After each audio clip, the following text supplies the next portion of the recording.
Karen, Joan, just talk about the metaphors here.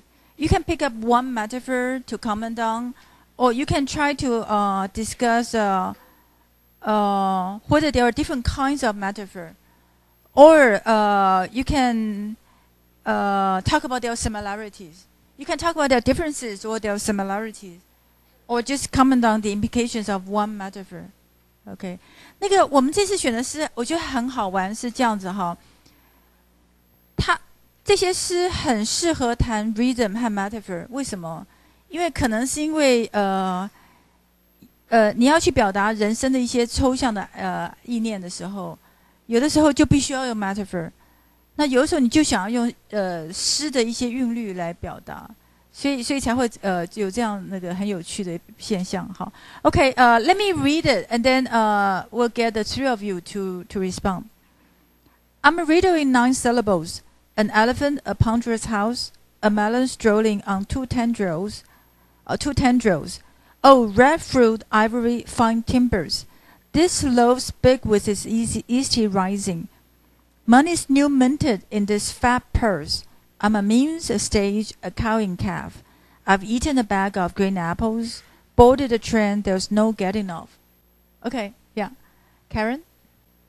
A melon strolling on 2 tendrils, and a cowing calf on the bottom of the lines. And I think the 2 lines suggested about women's pregnancy. Like the melon is like the shape of the belly, and the two tendrils is like the feet of legs. A human, and a cowing calf. So you pick up the melon, a cowing calf, and what else? You pick up another thing, right? Or just these 2? Only these 2. Okay. So are there anything in common between these 2? That they're describing the shape of a pregnant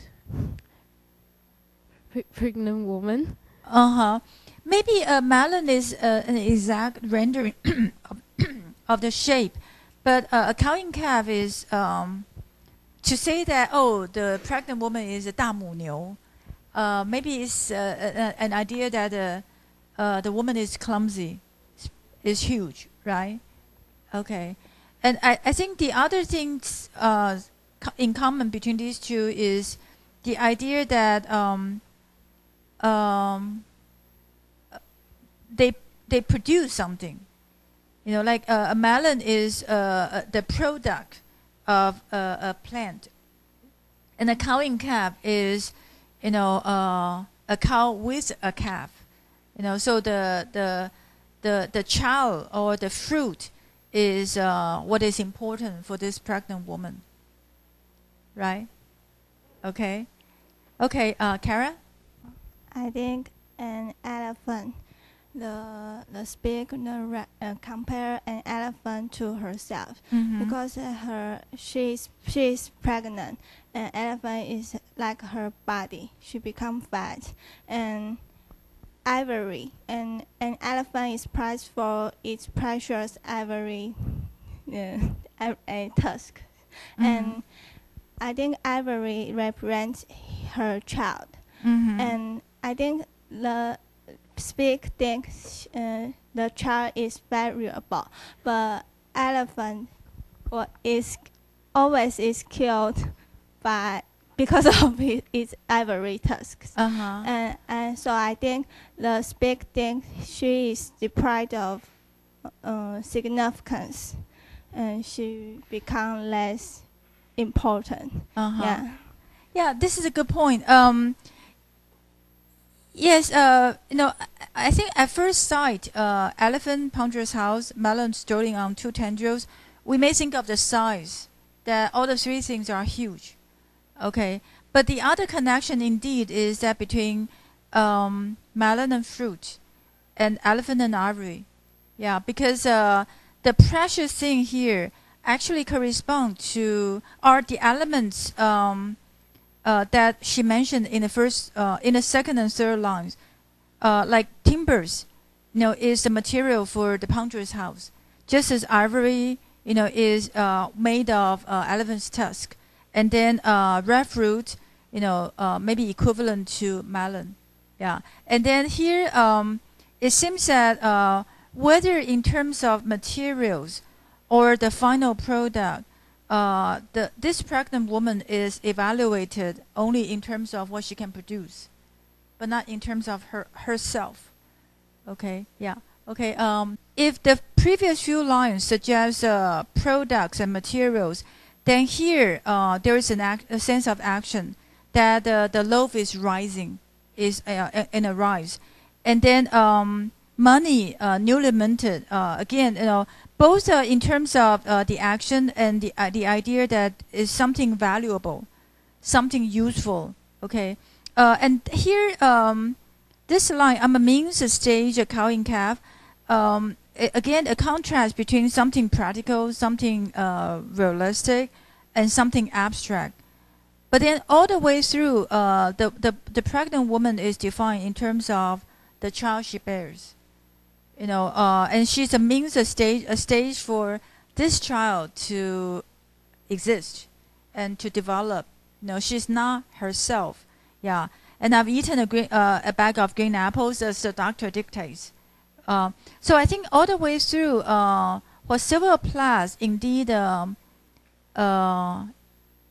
describes, celebrate, but then in an ambiguous way, is how pregnant women can lose their identity, can serve as a means for something else to be produced. Yeah. So in the lecture, I introduced a little bit of Sylvia Plath's own life, but you can either relate this to her life or to pregnancy in general. I guess on the one hand, indeed, when a woman is pregnant, then she is indeed used as a receptacle, a house. Okay, but on the other hand, I guess it's also a journey with no end.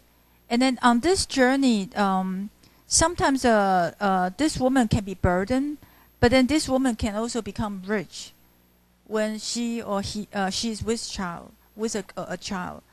So I guess the ending, boarded the train, there's no getting off. It does suggest endless possibilities, endless duties, but then also endless possibilities. Yeah. Okay. I believe you can also have your own interpretation of the metaphors, but let me just move on. Let me show you two clips of Emily Dickinson to explain to you a little bit of what she is like.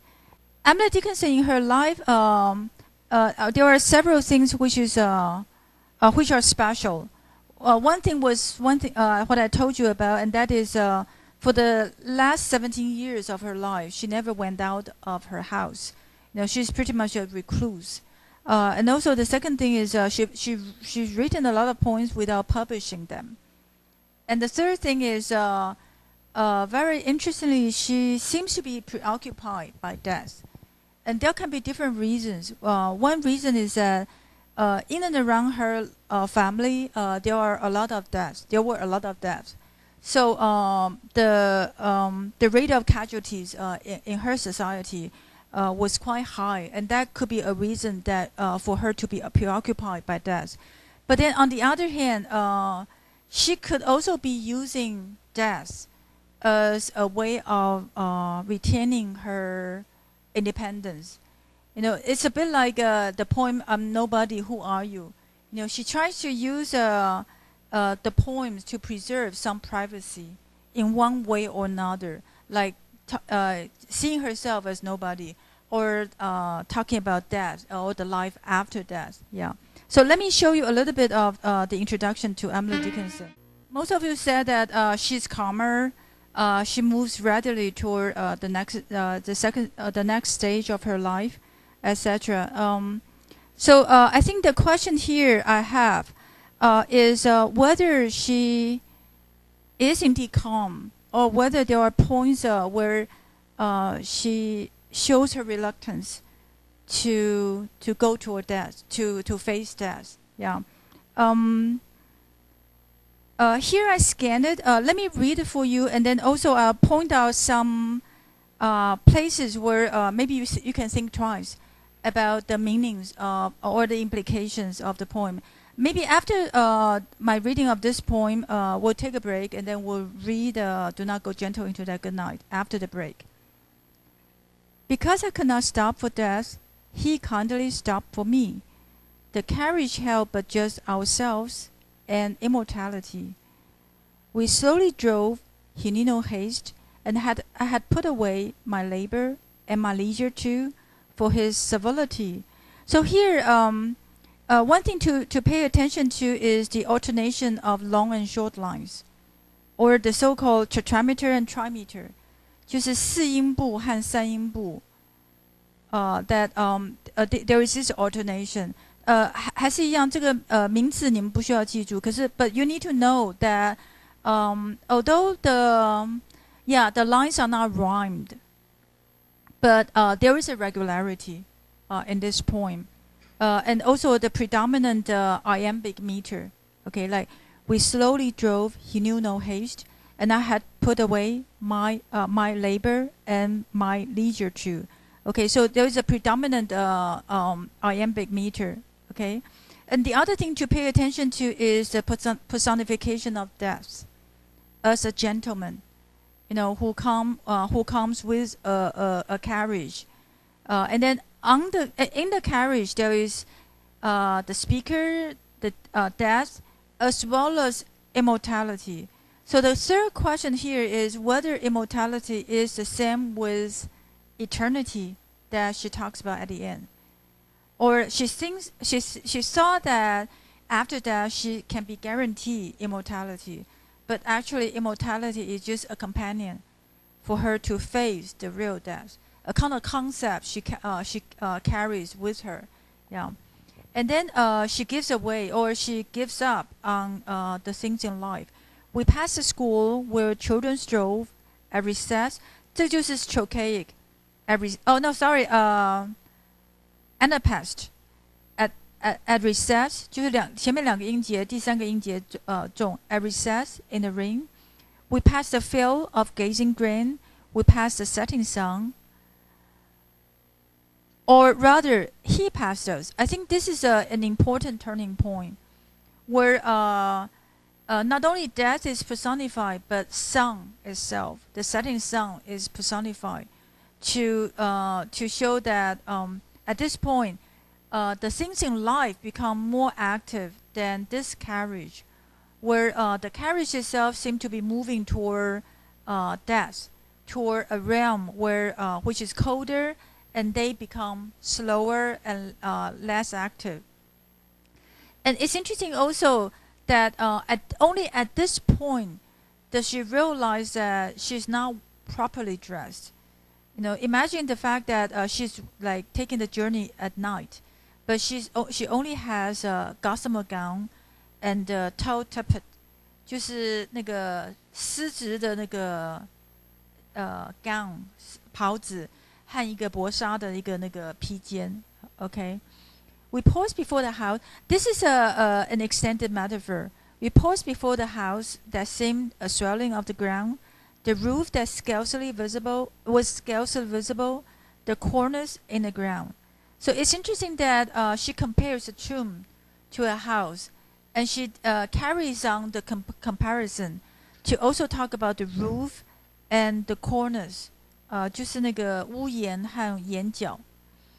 Since then, it's centuries, and yet each feels shorter than the day. I first surmised the horses' heads were toward eternity.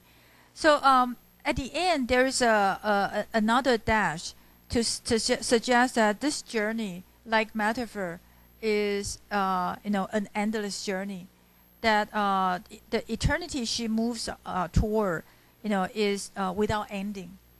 Okay, but the interesting thing here is that each century feels shorter than a day.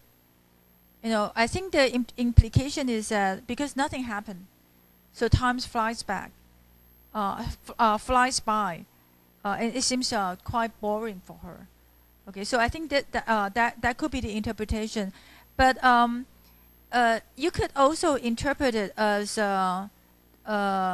another stage where time is not an important factor. That after death, like a turning point, which is a tomb. After she moves through towards the tomb, she passed the tomb, then she's moving in eternity, in another realm, where time is measured in a different way than that in human life. Okay, but I think my interpretation is supported by the fact that at the beginning she's reluctant. She's reluctant to go on this journey. And she goes on this journey because death is polite and a gentleman. And then she feels left behind by the sun. That's the second clue. And the third clue is that she's not well prepared, so she feels cold. And the fourth clue is only towards the end does she realize where the coach has toward. Only at the end does she know that the horse's heads were turning toward eternity. It seems that all the way through she's too focused on what she passes by to notice what she wears or where she's heading toward. She pays more all of her attention on the things she passed by. Okay, so with these clues, I feel that there is indeed a sense of reluctance. That she's not really willing to face death. Yeah. Okay. So make sure that you know how to interpret death as being personified, the personified death, and then the elements of school, fields of gazing grain and setting sun. I'm not going to explain them or ask you to explain them. Okay, but make sure that you know what they mean. If you don't, either ask your classmates or me. Okay, and also the elements of the sun here, and then the metaphor of the house. Okay, and finally the horse's head. Why does she mention the horse's head only at the end of the poem, but not at the beginning? It seems that usually if you go on a taxi, you would give the taxi driver the direction right from the start. Why does she do it? Why does she know about the direction only towards the end?